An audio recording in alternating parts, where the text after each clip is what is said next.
Years ago, a young woman named Susan started attending the church where I was a pastor. After several weeks, she offered to host a small group meeting in her house.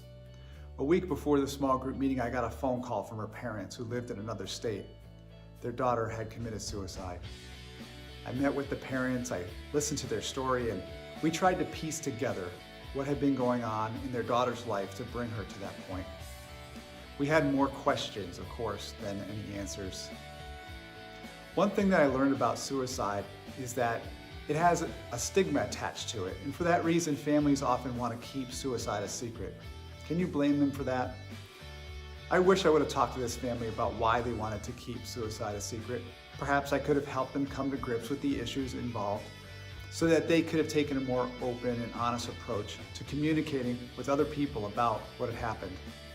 Open communication, I found, in the aftermath of loss is always more beneficial than the alternative, which is closed communication or outright lies. I also learned that you never know what is going on under the surface of someone else's life. By all accounts, this young woman was excited to find a church, excited to host a small group in her home, yet there was much more going on below the surface. I wish I could have been more in tune to the spiritual realities going on under the surface of her life. Perhaps this will give me pause today as I interact with others to realize that there's probably much more going on with them than I realize. I hope this will make me more sensitive and more loving toward them. The third lesson that I learned about suicide is that we should be careful about assigning blame. After a suicide, many of us will be tempted to think that we should have seen it coming, or that somehow we have contributed to this person's death. But often this is not the case. No one understood the depths of despair this young woman was going through because she didn't share it with us. All we can do is create an environment of openness and honesty and love.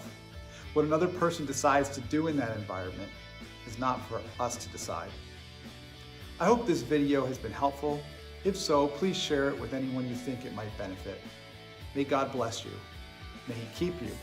May He make His face to shine upon you and be gracious to you and give you peace.